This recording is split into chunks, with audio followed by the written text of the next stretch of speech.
तो देश में जारी धान खरीदी में कैसा भ्रष्टाचार हो रहा है, कैसे इस प्रक्रिया में हेरफेर हो रही है। अब आपको बताते हैं कि धान खरीदी केंद्र में हो रहे इस हेरफेर पर लोगों की, किसानों की और नेताओं की क्या प्रतिक्रिया है, वो क्या कहते हैं। इस खबर को आप तक पहुंचाने का काम हमारे संवाददाता शशांक तिवारी ने किया है। हम उनसे भी जानेंगे कि जमीनी हालात क्या हैं।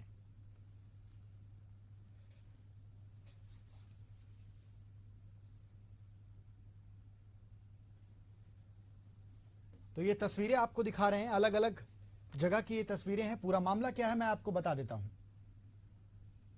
मध्य प्रदेश में धान खरीदी हो रही है। 23 जनवरी तक ये धान खरीदी होनी है।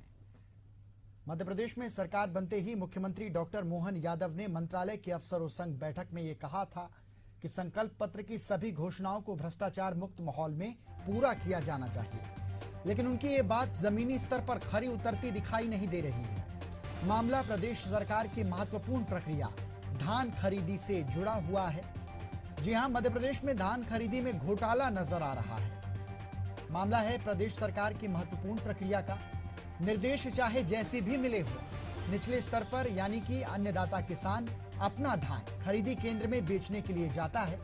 वहां निर्देश एक किनारे कर खाली केंद्र प्रभारी ही नियमों का उल्लंघन करते नजर आते हैं। और इसी पर अभी आपने हमारी स्पेशल रिपोर्ट देखी थी, मध्य प्रदेश में धान खरीदी। इसी को लेकर हम बात करेंगे। मेरे साथ मेरे सहयोगी शशांक जुड़ेंगे, उनसे जमीनी हकीकत जानेंगे। नेता इस मसले पर क्या कहते हैं ये भी जानने का प्रयास करेंगे। उन जिम्मेदार अधिकारियों से भी बात की जाएगी जिनके संरक्षण में या जिनकी देखरेख में ये काम होता है। भले ही उन्हें भनक ना हो, लेकिन इस बात की जानकारी उन अधिकारियों तक भी पहुंचाई जाएगी कि मध्य प्रदेश में धान खरीदी में किस प्रकार से हेरा फेरी हो रही है।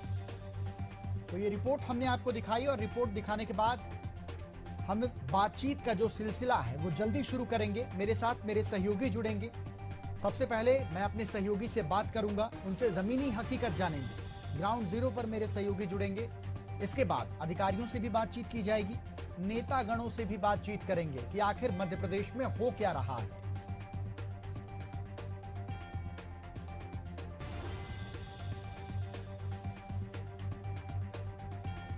तो मध्य प्रदेश में धान खरीदी 2 दिसंबर से 2024 को ये शुरू हुई थी। ये खरीदी 20 जनवरी 2025 तक चलेगी। इसके लिए जबलपुर में 86 केंद्र बनाए गए हैं। बता दें, धान खरीदी के तहत किसानों से न्यूनतम समर्थन मूल्य पर धान खरीदा जाता है। साल 2024-25 के खरीफ विपणन सीजन में धान कॉमन का एमएसपी 2300 रुपए प्रति क्विंटल और धान ग्रेड ए का एमएसपी 2320 रुपए प्रति क्विंटल है। राज्य शासन की महत्वपूर्ण प्रक्रियाओं में से एक धान खरीदी में भ्रष्टाचार को इसी बात से समझा जा सकता है कि खरीदी केंद्रों में निर्देशों और नियमों का उल्लंघन करते हुए खरीदी प्रभारी अपनी मनमर्जी चलाते हुए भ्रष्टाचार में लिप्त है। किसान ये साफ कहते नजर आ रहे हैं कि तौल तो किसानों से हर बोरी में 41,200 ही ली जा रही है। कहीं कहीं तो नमी का झांसा देकर 42 किलो वजन तक धान किसानों से लिया जा रहा है। मोहन सरकार के सख्त आदेश हैं कि किसी भी केंद्र में किसानों से पैसे ना लिए जाए, ना ही तौलाई का कोई पैसा लिया जाए। इसके बाद खरीदी केंद्रों में बैठे खरीदी प्रभारी और नोडल अधिकारियों की सहमति से वेयर हाउस में चल रही खरीदी केंद्रों में निःशुल्क सेवाओं के बैनर पोस्टर नजर आते हैं। कई केंद्रों में जिला स्तर और राज्य स्तर के अधिकारियों के नंबर तक नहीं डाले गए, सिर्फ बैनर पोस्टर को मानो शोभा बढ़ाने के लिए टांग दिया गया है। ये हालात तब हैं जब साल 2023-24 की धान खरीदी प्रक्रिया में भ्रष्टाचार का मामला सामने आने पर जांच भी हुई थी और कुछ दोषियों पर एफआईआर की गई, रिकवरी भी उनसे की गई। लेकिन 2025 का आलम देख लीजिए, हालात जस के तस हैं। कुछ भी हालात नहीं बदले। इससे ठीक 1 साल पहले कार्रवाई की गई थी, कुछ लोगों पर एफआईआर की गई थी। और ये जो तस्वीरें हम आपको दिखा रहे हैं, ये तस्वीरें हमने आपको स्पेशल रिपोर्ट में भी दिखाई है और इससे पहले भी आपको मध्य प्रदेश में धान खरीदी का क्या कुछ आलम रहा है, ये तस्वीरें हमने आपको पहले भी दिखाई हैं। बार बार एशियन न्यूज ये तस्वीरें आपको दिखा रहा है, आगाह कर रहा है कि आखिर धान खरीदी में मध्य प्रदेश में चल क्या रहा है। लगातार वहां पर अनियमितताएं और भ्रष्टाचार का मामला उजागर होते रहता है। इसके बावजूद अधिकारियों के कानों से जूं क्यों नहीं रेंग रही, ये बड़ा सवाल है। सबसे बड़ा सवाल कि जब मध्य प्रदेश में मुख्यमंत्री डॉक्टर मोहन यादव के ये निर्देश आते हैं कि धान खरीदी केंद्रों में किसानों को अव्यवस्था ना हो। इसके बाद भी मुख्यमंत्री के आदेश की अवहेलना अधिकारियों द्वारा की जाती है, नोडल अधिकारियों द्वारा की जाती है, खरीदी केंद्र प्रभारियों द्वारा की जाती है। आखिर मध्य प्रदेश के मुख्यमंत्री तक की बात नहीं सुनी जा रही। इससे आप ये समझ सकते हैं कि ये किसानों से, आम लोगों से, हमसे और आपसे जुड़ा हुआ कितना संवेदनशील मामला है। ये तस्वीरें देखिए आप, मध्य प्रदेश से ये तस्वीरें सामने निकल कर आई हैं। जबलपुर की बात भी करेंगे, पूरे प्रदेश की बात करेंगे कि आखिर धान खरीदी की स्थिति मध्य प्रदेश में क्या है। और इसी को लेकर मेरे सहयोगी बस थोड़ी ही देर में मेरे साथ जुड़ जाएंगे और उस चर्चा को आगे बढ़ाएंगे, जमीनी हकीकत जानेंगे कि आखिर मध्य प्रदेश में धान खरीदी का आलम कैसा है, उसकी जमीनी हकीकत क्या है। फिलहाल जो तस्वीरें आप टीवी स्क्रीन पर देख रहे हैं, ये तस्वीरें हमने आपको पहले भी दिखाई है कि जब बारिश हुई थी और किस प्रकार कितनी ज्यादा मात्रा में कई क्विंटल, मैं कहता हूं हजारों क्विंटल धान यहां पर खराब हो गया था। जिम्मेदार पल्ला झाड़ते हुए नजर आए थे। ये खबर भी हमने आपको प्रमुखता के साथ दिखाई थी और इसी मसले पर और इससे जुड़े हर एक मसले पर हम गंभीरता से बात करेंगे।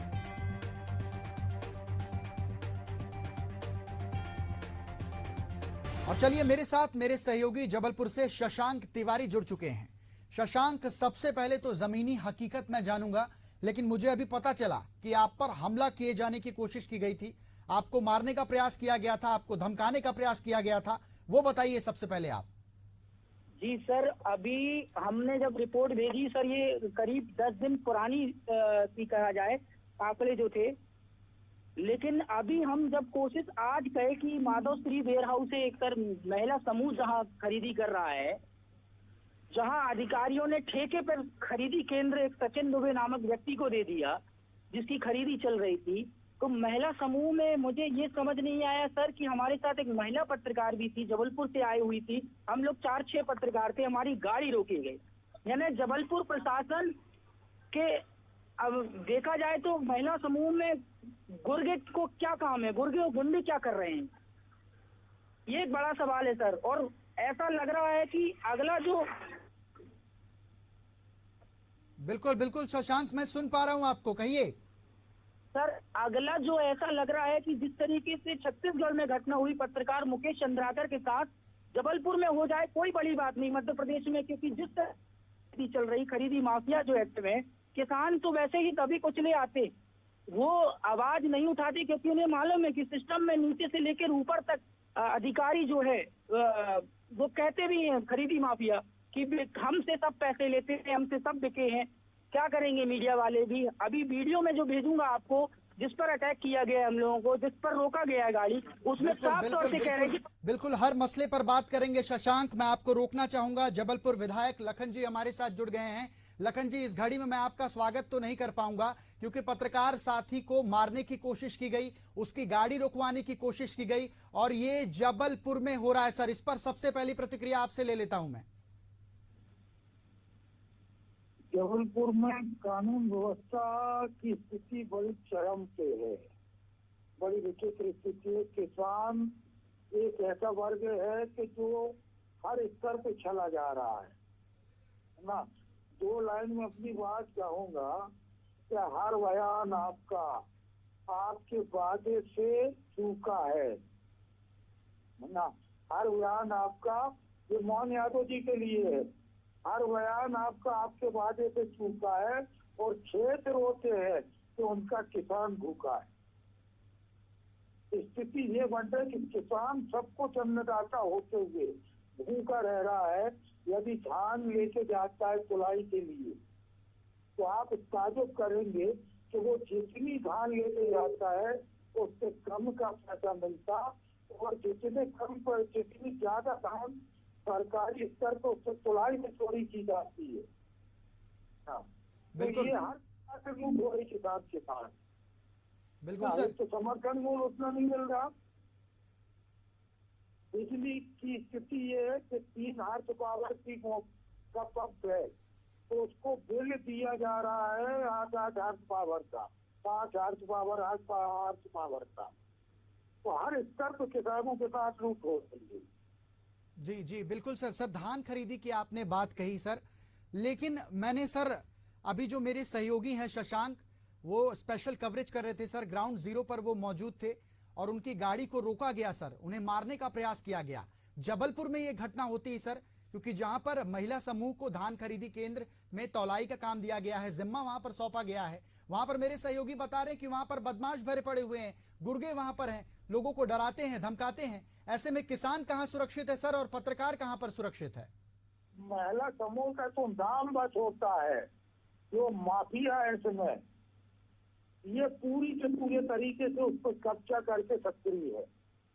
वो तो सिर्फ एक फॉर्मल नाम होता है तो महिला समूह का, और पूरे माफिया इसमें सक्रिय है। जब एक महिला पत्रकार के साथ ये स्थिति हो सकती है तो आप अंदाज लगाइए कि आम किसान कितना परेशान होगा। बिल्कुल सर, मेरे सहयोगी ने इस बात का भी जिक्र किया कि अभी कुछ दिन पहले छत्तीसगढ़ में एक पत्रकार की हत्या कर दी गई थी सर। जब उन्होंने ये बातें मुझसे बताई सर तो मैं सहम गया, क्योंकि पत्रकारिता करना कितनी बड़ी चुनौती होती है सर। ग्राउंड जीरो पर जाकर, लोगों के बीच जाकर उनकी समस्याओं को हम जनता के सामने रखते हैं, और ऐसे में सर पत्रकार सुरक्षा की यहाँ पर बात आ जाती है। और ऐसे में अगर पत्रकार ही सुरक्षित नहीं रहेगा सर, तो बातें कहां से सामने निकल कर आएंगी, खबरें कहां से सामने निकल कर आएंगी? क्या आप इसकी निंदा करते हैं सर? भरपूर तरीके से निंदा करते हैं ना, और ये निष्पक्ष पत्रकारिता, निर्भीकता से जो पत्रकारिता कर रहे हैं उनके लिए बड़ी सुखद स्थितियां हैं। ये बड़ी सुखद स्थिति है, और जिस वर्ग को आईना कहा जाता है और सम्मानित है, हमारे लोकतंत्र का चौथा स्तंभ, उसको कलंकित कर दिया जा रहा है, उसको डराया धमकाया जा रहा है।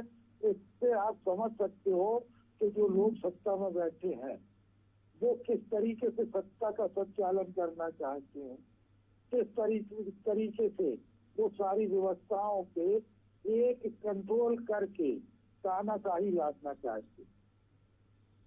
बिल्कुल सर, ये जो गुर्गे हैं, जो अवैध तरीके से धान खरीदी केंद्र में कब्जा जमाए हुए हैं, लगातार यहाँ पर यह भी शिकायत मिल रही थी सर कि यहाँ पर महिलाओं को काम दिया गया था, यहाँ पर गुर्गे धान खरीदी केंद्र को चलाए जा रहे थे, किसानों से ज्यादा तौलाई में धान ली जा रही थी। लगातार ये शिकायतें सर मिली हैं, और इस पर कार्रवाई क्या होनी चाहिए सर? इस पर कार्रवाई जिला कलेक्टर को करना चाहिए। बड़ी व्यापक सोच के कलेक्टर है जबलपुर में, हम भी उनसे बात करेंगे और इस बात का प्रतिकार करेंगे कि एक ऐसा वर्ग जो निष्पक्षता से, निर्भीकता से सारी अव्यवस्थाओं को उठा रहा है, उसके साथ ऐसी स्थिति हो, इससे बड़ा सुखद और कुछ नहीं होगा लोकतंत्र के लिए। कम से कम किसानों की दुर्दशा को वो आम जनमानस को दिखा चुका, और प्रशासन को उसमें खुद संज्ञान लेना चाहिए। नहीं तो अन्यथा ये माना जाएगा कि कहीं ना कहीं प्रशासन भी इसमें शरीक है। बिल्कुल सर, बिल्कुल। तो जबलपुर विधायक लखन जी हमारे साथ जुड़े हुए हैं, उन्होंने भी इस बातों को गंभीरता से सुना है, बातों को अपनी रखा है, और ये कहा है कि वो भी कलेक्टर से शिकायत करेंगे, मामले में कार्रवाई जरूर होनी चाहिए। हमें समय देने के लिए बहुत शुक्रिया लखन जी आपका। मेरे सहयोगी शशांक भी वहां से लगातार मेरे साथ बने हुए हैं। शशांक, आप कुछ कह रहे थे? शशांक, मेरी आवाज आप तक पहुंच पा रही है? चलिए, शशांक से हमारा संपर्क नहीं हो पा रहा, हम दोबारा से उनसे जुड़ने का प्रयास करेंगे। धान खरीदी में हेरा फेरी हुई है, कहां हुई है? मध्य प्रदेश में हुई है, और किस पर हुई है, कैसे हुई है, इन सभी जमीनी हकीकत को जानने का प्रयास करेंगे, क्योंकि मध्य प्रदेश सरकार, मध्य प्रदेश में अधिकारियों के द्वारा तमाम बड़े बड़े दावे किए जाते हैं कि किसानों को असुविधा नहीं होगी, अनियमितताओं का सामना नहीं करना पड़ेगा, किसानों को धान बेचने में किसी भी परेशानी का सामना नहीं करना पड़ेगा। लेकिन यहाँ पर मध्य प्रदेश में यहाँ पर आलम कुछ और ही है। हमारी खास रिपोर्ट हम आपको पहले ही दिखा चुके हैं, और जब वो खबर भी हमने आपको दिखाई थी कि जब जबलपुर में हजारों क्विंटल धान पानी में, बरसात में बर्बाद हो गया था, इस पर भी अधिकारी कैसे पल्ला झाड़ते हुए नजर आए थे, ये खबर भी हमने आपको बताई थी। अभी मेरे साथ कांग्रेस विधायक लखन जी जुड़े हुए थे, गंभीरता से इस मसले पर मैंने उनसे बातचीत की, और उन्होंने ये कहा कि ये बात वो ऊपर तक लेकर जाएंगे। मेरे सहयोगी शशांक मेरे साथ जुड़ चुके हैं। शशांक, आपकी बात कंप्लीट नहीं हो पाई थी, बात कंप्लीट करिए सबसे पहले। धान की जो फॉर्म होती है सर, उस उसमें एक चिड़िया से लेके एक उद्योगपति तक उस दाने को खाता है। लेकिन जिस तरीके से खरीदी में धांधली चली है जबलपुर में, क्योंकि जबलपुर ऑलरेडी बदनाम रहा है। चाहे आप मूंग में 8 करोड़ की खरीदी के घोटाले की बात करें, चाहे 2023-24 की खरीदी की घोटाले की बात करें, और अभी जो 2024-25 में घोटाला हुआ है, खरीदी ऑलमोस्ट कंप्लीट हो गई है। लेकिन जिस खरीदी केंद्र में हम अभी गए, माधोश्री वेयर हाउस में, जहां पर हम पर हमला किया गया, जहां के गुर्गे महिलाओं का समूह, महिलाओं के सशक्तिकरण के उद्देश्य से नरेंद्र मोदी की सरकार बहुत अच्छा काम कर रही है कि महिलाओं का सशक्तिकरण होना चाहिए। लेकिन क्या वाकई में ऐसे में महिलाओं सशक्तिकरण होगा? क्या ऐसे में किसानों का सशक्तिकरण होगा? क्या किसानों की आय ऐसे दोगुनी होगी? आप अधिकारियों के रवैये जिस तरीके से हैं, वो साफ तौर से कह रहे हैं कि क्या होगा, जांच में क्या होगा। हमारे पास ऑडियो है, हमने बात करी, हमारे पास फोन आया, डराने धमकाने से लेकर गुर्गों ने गाड़ी रोकी, दो ट्रकों के बीच में कार रोककर बेसबॉल के डंडे लेकर हमको रोका गया। बिल्कुल शशांक, ये पूरा वाकया आपसे ये विस्तार से जानना चाहूंगा।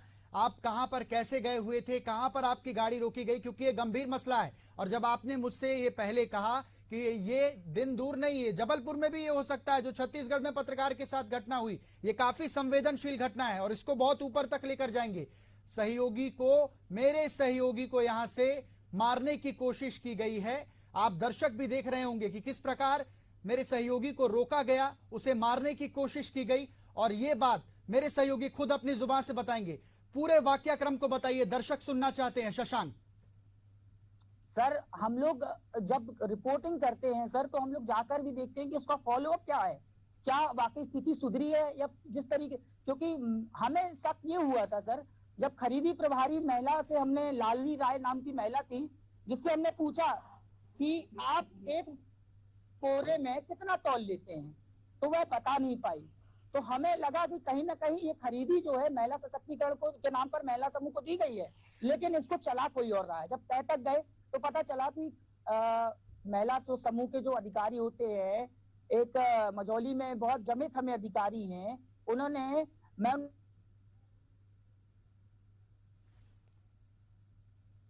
दी, जो कि ऑलरेडी पहले भी कई घोटालों में शामिल रहा। उस महिला ने खरीदी में नाम तक नहीं पता पाई कि कितना तौल लिया जा रहा है। तो हमें लगा कि यार ये खरीदी झोल मिलाल है।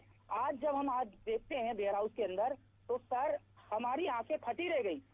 अगले एपिसोड में हम बताएंगे कि कैसे अंकुरित धान उस वेयर हाउस में रख दी गई, और लगभग ये तादाद बहुत बड़ी है। और ये सिर्फ अभी एक वेयर हाउस पकड़ा गया है, पूरे जिले में कहेंगे। आप देखिए, बड़ी अचंभव की बात है सर, जबलपुर कलेक्टर दीपक सक्सेना बड़े सख्त मिजाज के हैं। उन्होंने खरीदी में बड़ा कंट्रोल करवाया था, लेकिन ना तो सीएम की बात मानी जा रही, ना तो कलेक्टर की बात मानी जा रही। तो प्रशासन के जो अधिकारी है, निचले स्तर के अधिकारी है, वो कितना बड़ा बंदरबाट किसानों के खरीदी में कर रहे हैं, देख सकते हैं आप सर। बिल्कुल बिल्कुल शशांक, एक खबर हमने काफी पहले दिखाई थी, आप मेरे साथ फोनों में जुड़े हुए थे। मैंने आपसे सवाल पूछा था, जब हजारों क्विंटल जो धान था वो पानी में, बरसात में बर्बाद हो गया था, इसके बाद जो जिम्मेदार अधिकारी हैं वो पल्ला झाड़ते नजर आए थे। अब उनका क्या कुछ कहना है, और वो जो धान था उसकी स्थिति क्या है, ये जरा बताएं आप। सर, जबलपुर कलेक्टर का ये कहना था, जब वो जांच करने गए, उन्होंने कहा कि जो धान अंकुरित हो गई है उसे वापस कट्टियों से खोला जाए, और धान को, नॉन एफएक्यू धान को एफएक्यू बनाया जाए, चाहे उसमें मशीनरीज का उपयोग किया जाए, चाहे लेबर का उपयोग किया जाए, उसको एफएक्यू बनाइए, उसके बाद ही अंदर रखिए। लेकिन ये नियमों का पालन कहीं नहीं किया गया। कुल मिलाकर कट्टियों को खुले में रख दिया गया, जो हवा लगी नहीं लगी तो सड़ गई।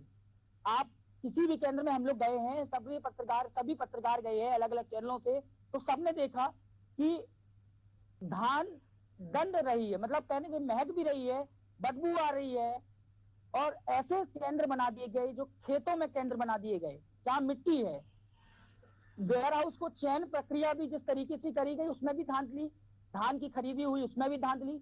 और आप ये देखिए कि 40,700 40,500 की तौल सरसास की तौल है, लेकिन हर जगह 41,242, यानी आप सोचिए, दर्शनी ओपन कैप में आज से 10 दिन पहले का आंकड़ा दे दूं, 1,11,000 कुंटल समथिंग धान थी, तो आज 1.5 लाख खरीदी हो गई होगी लगभग। तो 1.5 लाख क्विंटल में आप समझिए 1.5 किलो हर क्विंटल में यदि लिया गया तो आप समझिए कितना बड़ा झोल है, 25-30 लाख एक सेंटर में। तो आप समझ लिए इतने सेंटर, 121 सेंटर है, तो 121 का गुणा आप लगभग ऑन एन एवरेज 15-20 लाख मान लीजिए, इतना बड़ा आंकड़ा है ये। बिल्कुल बिल्कुल, बहुत बड़ा आंकड़ा है ये और बहुत बड़ी संख्या है शशांक, गंभीर मसला है। अभी आप हैं कहां पर शशांक? क्या आप ग्राउंड जीरो पर हैं? अब सर जिस तरीके से अभी हमला किया गया है हम लोगों के ऊपर, हम सभी पत्रकार जाएंगे स्थानीय एसडीओपी और थाने में जाएंगे, लेकिन पुलिस प्रशासन से क्या सहयोग मिलता है पत्रकारों को, ये भी एक बड़ा सवालिया निशान है। क्योंकि जिस तरीके से तंत्र काम कर रहा है इस समय, वो पत्रकारों की आवाज को दबाने का काम कर रहा है। सर हम लोग जो ग्रामीण जिले स्तर की जो गांव में जाके किसानों से बात करते हैं, अपने आप से हम लोग ग्राउंड जीरो की खबरें दिखाते हैं। बड़े चैनल में सभी लोग, आप लोग एंकर लोग बैठते हैं, आप लोग हमें कवर कर रहे हैं, अच्छी बात है सर, लेकिन हम लोग असुरक्षित महसूस कर रहे हैं इस खबर से। आज हमको जब हमने देखा कि किस तरीके से ये लोग बेखौफ हमें डराने का काम कर रहे हैं। सर बिल्कुल शशांक, डरने की जरूरत नहीं, आप मध्य प्रदेश की आवाज हैं, आप पूरे जबलपुर की आवाज हैं और बात ऊपर तक जाएगी शशांक, डरने की जरूरत नहीं है। आप जाइएगा, पुलिस विभाग में अपनी बात रखिएगा और बिल्कुल बिल्कुल सहायता मिलेगी। मध्य प्रदेश के मुख्यमंत्री के आदेश के बाद जिस प्रकार से उनके आदेश की यहां पर धज्जियां उड़ाई गई हैं, ऐसा बिल्कुल भी बाहर जमीनी हकीकत में नहीं दिखना चाहिए। लेकिन ये बार बार इस तरह की बातें लगातार शशांक सामने निकल कर आती हैं, जब जबलपुर जैसे जगह में जहां पर धान खरीदी सबसे ज्यादा होती है, वहां पर यह आलम देखने को मिलता है। अगर यहां पर पत्रकार ही सुरक्षित नहीं है, ऐसे में अच्छे समाज, अच्छी खबरों, अच्छी नींव की स्थापना कैसे की जा सकती है, इसकी कल्पना कैसे की जा सकती है, ये बड़ा सवाल है। जिम्मेदारों से सवाल पूछेंगे शशांक, आप बने रहिए मेरे साथ, आपसे बात करेंगे, जिम्मेदार अधिकारियों से भी बात करेंगे, उन जिम्मेदार नेताओं से भी बात करेंगे कि पत्रकारों के प्रति क्या कुछ संरक्षण है, क्या पत्रकारों की जो बातें हैं, जो पत्रकार ग्राउंड जीरो पर जाकर रिपोर्टिंग कर रहे हैं, जमीनी हकीकत लोगों तक दिखा रहे हैं, ऐसे में अगर पत्रकार ही सुरक्षित नहीं रहेगा तो अच्छे समाज और अच्छी खबरों की कल्पना नहीं की जा सकती। शशांक, आपने बिल्कुल सही कहा, मैं आपकी बातों को समझ रहा हूं और जब जान पर बात आती है तो कहीं ना कहीं डर लगता है, डर लगना भी लाजमी है, लेकिन आप सच्चाई को दिखा रहे हैं शशांक, और सच्चाई कभी नहीं झुकती, सच्चाई कभी झूठी नहीं होती। और आप इन खबरों को दिखाते रहिए, लगातार मेरे साथ आप बने रहिए शशांक, जिम्मेदार अधिकारियों से भी बात करेंगे, मैं आता हूं आपके पास। मेरे साथ मेरे सहयोगी शशांक लगातार बने हुए हैं और तमाम बातें शशांक ने आपको बताया कि पत्रकारों की क्या कुछ हालात है जबलपुर में। ये कोई चंबल का इलाका नहीं है, ये छत्तीसगढ़ के कोई बस्तर का इलाका नहीं है, एक शहरी क्षेत्र है, मध्य प्रदेश का शहरी क्षेत्र, जिसे मध्य प्रदेश की संस्कार धानी के नाम से भी जाना जाता है, जबलपुर कहते हैं इसे। लेकिन ऐसी जगह पर अगर पत्रकार अपने आप को सुरक्षित ना माने तो मध्य प्रदेश के मुख्यमंत्री डॉक्टर मोहन यादव से मेरी गुजारिश है, मैं विनती करता हूं कि आप इसे देखें सर, और इस मामले को आप संज्ञान में लें और उन अधिकारियों पर कार्रवाई करें सर जो आपके आदेश की अवहेलना कर रहे हैं, क्योंकि आपके आदेश के बावजूद यहां पर जमीनी हकीकत कुछ और है। तो तमाम तरह की ये बातें सामने निकल कर आई हैं, तस्वीरें आपको दिखा रहे हैं, मध्य प्रदेश के जबलपुर की ये तस्वीरें हैं जहां पर धान खरीदी में जमकर धांधली देखने को मिल रही है। अभी तक हमने 2 लोगों से बातचीत की है, मेरे साथ सबसे पहले मेरे सहयोगी शशांक जुड़े जो जबलपुर से हमारे यहाँ संवाददाता हैं, और उसके बाद मैंने कांग्रेस विधायक से भी बात की, गंभीर मसलों पर बातचीत की, उनको ये भी बताया कि इनके ऊपर सर क्या कार्रवाई होनी चाहिए, महिलाओं के नाक के नीचे किस प्रकार गुर्गे धान खरीदी केंद्र को चला रहे हैं, ये बात भी मैंने विधायक जी को बताई। ये भी बताया कि संस्कार धानी में पत्रकार सुरक्षित नहीं है, ये सारी बातें मैंने विधायक जी को बताई है। और विधायक जी ने ये बात कही कि मैं कलेक्टर से इस बारे में बात करूंगा, गहन चर्चा करूंगा और विधानसभा में भी इस मसले को उठाऊंगा। फिर उसके बाद मेरे साथ मेरे सहयोगी शशांक जुड़े, शशांक ने तमाम जमीनी हकीकत बताया शशांक ने कि किस प्रकार वो ग्राउंड जीरो से वापस जा रहे थे और उन्हें मारने का प्रयास किया गया, उनकी गाड़ी रोकी गई, एक गाड़ी आती है, गाड़ी से हॉकी स्टिक निकाली जाती है, बल्ला निकाला जाता है मेरे सहयोगी को मारने के लिए। ये पत्रकारों का उपहार है जो मध्य प्रदेश में मिल रहा है कि ये जमीनी हकीकत को लोगों के सामने ला रहे हैं। मेरे सहयोगी ने यह भी बात कही कि जिस प्रकार छत्तीसगढ़ में मुकेश चंद्राकर की हत्या की गई, ये भी हो सकता है जबलपुर में। ये कोई और नहीं, ये पत्रकार कह रहा है, ये मेरे सहयोगी शशांक कह रहे हैं। आप इससे समझ सकते हैं कि ये मामला कितना गंभीर है। पत्रकारों को डराने का काम किया जा रहा है, उनको धमकाने का काम किया जा रहा है, उन्हें मारने की कोशिश की जा रही है। ये सब मध्य प्रदेश के संस्कारधानी जबलपुर में हो रहा है और जिसकी जमीनी हकीकत हम आपको बता रहे हैं। और भी अलग अलग राज्य से पर्दा उठाएंगे, जिम्मेदारों से बात करेंगे, अधिकारियों से बात करेंगे, सभी से बात होगी और ये बात बहुत दूर तक जानी चाहिए, क्योंकि ये पत्रकार की अस्मिता से जुड़ा हुआ सवाल है, किसानों से जुड़ा हुआ सवाल है। शशांक, मैं वापस आता हूं आपके पास, अगर आप मुझे सुन पा रहे हैं। इतनी बड़ी धांधली यहां पर हो रही है शशांक। मुख्यमंत्री डॉक्टर मोहन यादव के तमाम निर्देशों के बाद भी यहां पर अधिकारी उन्हें ठेंगा दिखाते नजर आ रहे हैं और जिन अधिकारियों के संरक्षण में खरीदी केंद्र में इतनी धांधली चल रही है, क्या उनसे बात हो पाई है? उन अधिकारियों का क्या कुछ कहना है? पहले की तरह क्या वो भी पल्ला झाड़ते नजर आ रहे हैं? सर, अधिकारियों का क्या है सर, अधिकारियों को अनियमितताएं बताई जाती हैं, लेकिन अनियमितताओं से वो मुंह फेर लेते हैं सर। वो साफ तौर से समझ में आता है कि सिस्टम बड़ा सिस्टम से काम करता है सर। अभी हमने देखा कि नोडल अधिकारी से जो ऑडियो आपने देखा, उसने साफ तौर से स्वीकारा कि अनियमितताएं तो हैं। और आप क्या पहली बार पत्रकार बने हैं? वो ये मुझसे बोल रही हैं नोडल अधिकारी। 41,200 तो हर केंद्र में ली जा रही है, नोडल अधिकारी को स्वीकार रही है। यानी सर, आप समझ सकते हैं कि हम यदि अधिकारियों को, जैसे हम पुलिस, अभी आपने बात करी कि विधायक जो है लखन घनघोरिया जी, उन्होंने विधानसभा में सवाल उठाने को कहा। उससे पहले भी उन्होंने सवाल उठाया कटरा रेत हादसे में। तो कटरा रेत हादसे में भी हमने सवाल उठाया, आईजी से पूछा, तो वो भी कहते हैं कि भाई आप लोग ये सवाल उठाए हैं, विधानसभा लग गया है प्रश्न, आप लोग अधिमान्य पत्रकार नहीं है, ये कहना है। निचले स्तर के पत्रकारों को ये कहना है कि अधिमान्य पत्रकार नहीं। सवाल उठाना लाजमी है शशांक, सवाल उठाइए आप। पत्रकारों का अधिकार है सवाल उठाना, जनता की बात को जनता तक पहुंचाना पत्रकारों की आवाज है और पत्रकारों की आवाज को कोई दबा नहीं सकता। शशांक, कटरा रेत खदान हादसे में सर 3 दलितों की मौत हुई थी सर, उसमें आज तक कोई बड़ी ठोस कार्रवाई नहीं, जबकि विधानसभा प्रश्न भी उठ चुका है सर। ये जिले में बड़ा माफिया भी तंत्र काम कर रहा था, उसको लेकर भी एशियन न्यूज ने ग्राउंड जीरो से किया था सर। बिल्कुल शशांक, गंभीर मसला है ये। अलग अलग धान खरीदी केंद्रों की अगर बात करें तो इसमें 3-4 मामले सामने आते हैं। जबलपुर जिले के ये मामले हैं, इस पर कलेक्टर का क्या कुछ कहना है, ये बड़ा सवाल है। क्योंकि जब धान खरीदी केंद्र जिले में हो रही है, इसमें जो सबसे बड़ा अधिकारी है कलेक्टर है, कलेक्टर के निर्देशानुसार ही होती है। वेयर हाउस का यहाँ पर चयन किया जाता है कि धान खरीदी के बाद धान को रखा कहाँ जाए। ऐसे में ये तो बड़ी लापरवाही कि वेयर हाउस में धान को ना रखकर खेतों में धान को रखा जा रहा है। ऐसे में अगर मौसम खराब हो जाता है, बारिश हो जाती है, तब तो वो धान पूरी तरीके से बर्बाद हो जाएगा। कई हजार क्विंटल धान तो पहले ही बर्बाद हो चुका है।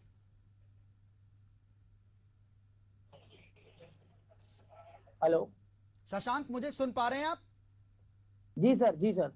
शशांक, वेयर हाउस का जब चयन किया जाता है, तमाम तरह की बातें होती कि वेयर हाउस का चुनाव कैसे किया जाए, कैसे धान वहां पर रखा जाएगा। अब ऐसे बात में जब वेयर हाउस ही नहीं है, धान रखने की जगह ही नहीं है और ऐसे में धान को खुले में रख दिया गया है, ऐसे में अगर बरसात हो जाती है तो ऐसे में कई हजार किलो जो धान है, कई हजार क्विंटल धान बर्बाद हो जाएगा। और ये खबर तो हमने पहले ही लोगों को दिखाई है कि कितना हजार किलो, कितने हजार क्विंटल धान पहले ही खराब हो चुके हैं। ऐसे में तो हम फिर से दावत दे रहे हैं सर। जिस तरीके से बारिश हुई और बारिश का पहले से जिला प्रशासन ने अलर्ट भी जारी किया था, कलेक्टर ने राज्य स्तरीय सब जगह अलर्ट जारी हुआ था, उसके बाद भी अनदेखी की गई। समितियों को प्रासंगिक वह दिया जाता है कि वो त्रिपाल की खरीदारी करें, जो धान है, गेहूं है, किसानों की फसल को बचाएं। और ये जिस तरीके से चयन की प्रक्रिया होती है वेयर हाउसों की, उसको लेकर भी चेकलिस्ट होती है। क्या प्रॉपर उसमें पुराई वाला, मुरम से पुराई वाला मैदान है कि नहीं, क्या वहां पर जनरेटर या ऐसी लाइट की प्रॉपर व्यवस्था है कि नहीं, कैमरा अनिवार्य है हर वेयर हाउस में।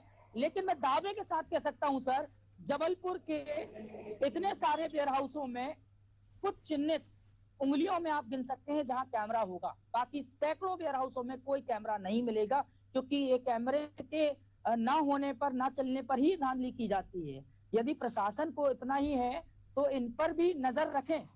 चेकलिस्ट कहीं फॉलो नहीं होती सर। जो चेकलिस्ट शासन से, भोपाल से निकल कर आती है पूरे राज्य में, पूरे जिले में, ये कहीं फॉलो नहीं होती सर। बिल्कुल बिल्कुल शशांक, गंभीर मसला आप बता रहे हैं। किसानों का इस मसले पर क्या कुछ कहना है? क्योंकि किसान जब अपना धान बेचने के लिए खरीदी केंद्र पहुंचते हैं और जब उन्हें अव्यवस्थाएं होती, जब उन्हें परेशानियों का सामना करना पड़ता है, तो क्या किसान इसकी शिकायत अधिकारियों से नहीं करते? किसान संघ ने कई बार, दर्जनों बार ज्ञापन दिया। भारतीय किसान यूनियन ने भी दर्जनों बार ज्ञापन दिया कलेक्टर जबलपुर को, प्रशासन को, अलग अलग स्तर में कांग्रेस वालों ने भी किया, लेकिन स्थिति जस की तस बनी हुई है सर। मैं ये देख रहा हूं सर कि एक सामान्य सा ऑपरेटर जो खरीदी माफियों के साथ काम करता है, 6,000 7,000 उसकी सैलरी होगी, लेकिन बड़ी बड़ी गाड़ियां वो मेंटेन कर रहे हैं, 30-40 लाख की गाड़ियां मेंटेन कर रहे हैं। तो ये ऐसे ही नहीं हो रहा सर। कहीं ना कहीं ये तंत्र जो काम कर रहा है, इसमें बहुत बड़ा गिरोह है। और अभी मेरी एक अधिकारी से बात हुई तो उन्होंने कहा कि आप क्या कर लेंगे, इतना बड़ा खरीदी चल रहा है, किन लोगों का हाथ है इसमें आपको मालूम है? मैंने बोला किन लोगों का, तो वो नहीं बोल पाए। वो कहते हैं कि बैठकर बात करते हैं। मतलब पत्रकारों को डराने का काम किया जा रहा है, मतलब पत्रकारों को डराने का काम किया जा रहा है शशांक। यही खबर दबाने के लिए ही तो गाड़ी रोकी गई थी कि तुमने मेरे वेयर हाउस की वीडियो क्यों बनाई, क्यों चला रहे हैं। अभी मेरे साथ में भी जो बाकी चैनल के भी पत्रकार हैं, उन्होंने भी कुछ मुद्दे उठाए, हमने भी उठाए। लगातार मीडिया अपना काम कर रही है, लेकिन प्रशासन जो है वो अलर्ट होने का नाम ही नहीं ले रहा है। बिल्कुल बिल्कुल शशांक, बने रहिए आप मेरे साथ। तो ये तस्वीरें आपको दिखा रहे हैं, ये तस्वीरें बयां करती हैं कि मध्य प्रदेश की संस्कार धानी जबलपुर में क्या चल रहा है। धान खरीदी कैसे हो रही है, किसानों से कैसे अधिक तौल में धान लिया जा रहा है, कैसे यहाँ पर पत्रकार सुरक्षित नहीं है, कैसे किसानों से जुड़े मुद्दे, किसानों से जुड़ी खबरें जब चलाई जाती हैं तो पत्रकार का मुंह बंद किया जाता है, उन्हें दबाने की कोशिश की जाती है, उन्हें मारने की कोशिश की जाती है।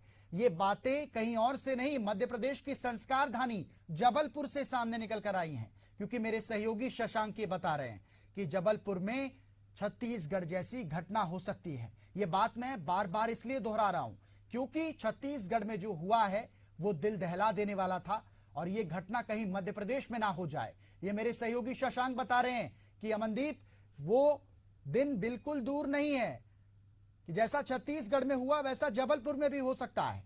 क्योंकि मेरे सहयोगी को वहां पर रोकने की कोशिश की गई, उन्हें धमकाने का प्रयास किया गया, अधिकारी गोलमोल जवाब दे रहे हैं। आखिर आप सोचिए कि इस तंत्र में कौन कौन से लोग शामिल हैं। क्या इसमें नेता शामिल हैं, अधिकारी शामिल हैं, बदमाश गुंडे गुर्गे शामिल हैं? कि मुख्यमंत्री डॉक्टर मोहन यादव के तमाम निर्देशों के बावजूद यहां पर क्या हो रहा है? धान खरीदी में इतनी धांधली हो रही है।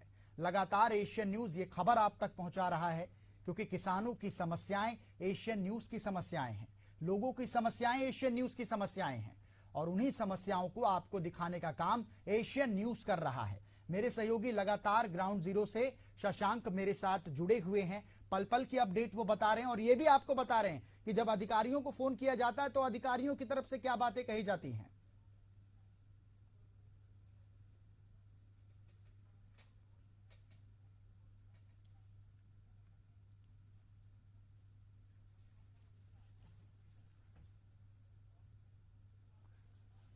तो धान खरीदी में हेराफेरी का पूरा मामला हम आपको उजागर कर रहे थे। मेरे साथ मेरे सहयोगी शशांक जुड़े हुए थे। शशांक पल पल की अपडेट आपको बता रहे थे। शशांक, सबसे पहले तो मैं आपसे यही कहना चाहूंगा कि महफूज रहें, सुरक्षित रहें, और आप पुलिस स्टेशन जरूर जाइएगा, रिपोर्ट जरूर दर्ज कराइएगा। तमाम जानकारियों के लिए, तमाम तस्वीरें दिखाने के लिए और तमाम बातें साझा करने के लिए बहुत शुक्रिया शशांक आपका।